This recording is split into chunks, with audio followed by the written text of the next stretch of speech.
Assalamu alaikum. God encouraged the children of Israel to study the Torah, but unfortunately the Jews and the rabbis turned this into a joke. How? Many ways, one of which was by claiming that part of studying Torah was spying on your teacher while he's doing his business in the bathroom and while he's being intimate with his wife. So let's go to Deuteronomy 4, where we see God encouraging the study of Torah. Now, Israel, hear the decrees and laws I am about to teach you. Follow them so that you may live. Live here means spiritually live. Then verse 2, do not add to what I command you, and do not subtract from it, but keep the commands of the Lord your God that I give you. Now let's see how they turn this into a joke. Berachot 62a, this is the Talmud. Rabbi Akiva said, I once entered the bathroom after my teacher, Rabbi Yehoshua, and I learned 3 things from observing his behavior. So he's observing his behavior while he's in the toilet. I learned that one should not defecate while facing east and west, but rather while facing north and south. I learned that one should not uncover himself while standing, but while sitting, in the interest of modesty, and I learned that one should not wipe with his right hand, but with his left. It's weird. The one thing he didn't learn is that you're not supposed to spy on people while they're, doing their business. So, Ben Azai, a student of Rabbi Akiva, said to him, you were impertinent to your teacher to that extent that you observed that much? He replied, it is Torah, and I must learn. Really? What is wrong with you? And by the way, Menachah 29b says, Rabbi Akiva, this guy who spied on his rabbi while he was defecating in the bathroom, according to Menachah 29b, this rabbi knows Torah better than Moses himself. I did a video on this. Talmud, Rabbi Akiva knows more Torah than Moses. So I'm not going to go through the video or the narration because we'll lose focus, but I just want to say, this is the guy they say knows Torah better than Moses, who's, spying on his teacher, and then he's telling us, according to the Talmudic rabbis, these people who are, conveying to us the oral law, so I guess according to the oral Torah, and their interpretations of Torah, part of learning Torah is doing this. Then this next guy, Ben Azai, he does the same thing. I once entered a bathroom after Rabbi Akiva. So the guy who was spying on his teacher is now getting spied on, and it's the same thing, right? That don't do these things. But you notice it's the same 3 things. I learned 3 things from his behavior: that one should not defecate while facing east and west, should not uncover himself while standing but sitting, and one should not wipe with his right. So he learned the same stuff. So Rabbi Akiva is telling his students here, including Ben Azai, that this is what I did and this is what I learned. And this guy decides, okay, now let me learn the same stuff by spying on Rabbi Akiva. And at the end, he replies, it is Torah and I must learn. This is Torah? Really? On a similar note, the Gemara relates that Rav Kahana entered and lay beneath Rav's bed. He heard Rav chatting and laughing with his wife and seeking to his needs, i.e. having relations with her, so he's having sexual relations. Rav Kahana said to Rav, the mouth of Abba, Rav, is like one who has never eaten a cooked dish, meaning his behavior was lustful. So he was having passionate sex, I guess.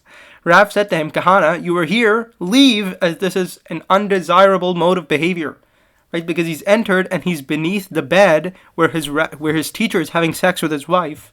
And now he's like, what the hell are you doing? Get out. And Rav Kahana says, it is Torah and I must learn it. So the Talmud is teaching us that part of learning Torah is spying on your teacher while he's defecating and while he's having sex. And then the Gemara does nonsense stuff like this. Now, there are a lot of sort of these sorts of commentary that follows this, where they're discussing the different rules that they learned.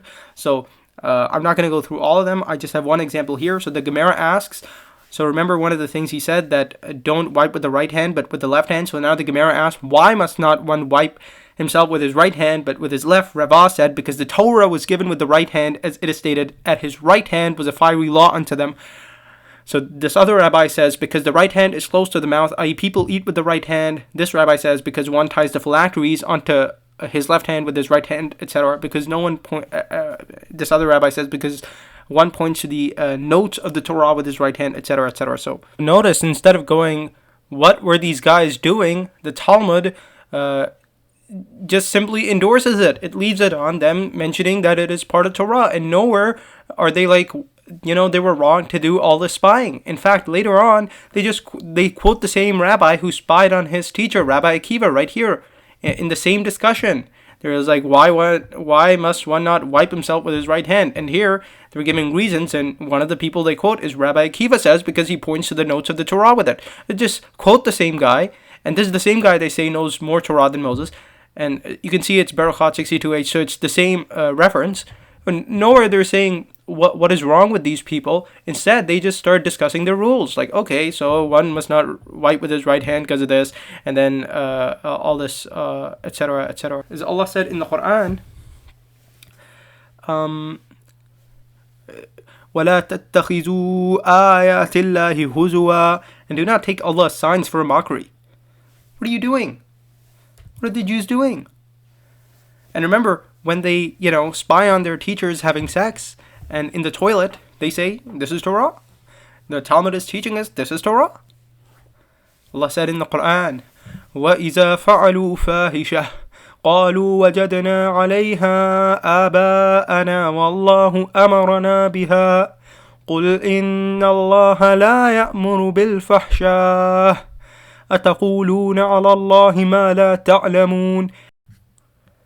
Say, my Lord has commanded justice, and set your faces upright at every mosque, and call upon him, devoting religion to him. Just as he originated you, so you will return. And by the way, these two ayat were revealed about the polytheistic, disbelieving pagan Arabs doing pilgrimage naked, but of course they apply here. And of course, what are Jews today going to say? They're going to say, this is our Torah, this is what our sages, our respected sages taught us. So when they come up with ridiculous stuff like that, instead of Jews going, wow, that's wrong, they go, these are the teachings of our wonderful sages that we accept. اتخذوا أحبارهم ورهبانهم أربابا من دون الله والمسيح ابن مريم وما أمروا إلا ليعبدوا إلها واحدا لا إله إلا هو سبحانه عما يشركون. They've taken their scholars and monks as lords besides Allah, and also, meaning the Christians here, they've also taken the Messiah, the Son of Mary. So this verse is about Jews and Christians, but at the end here, the Christians also took the Messiah, the Son of Mary, as a Lord besides God.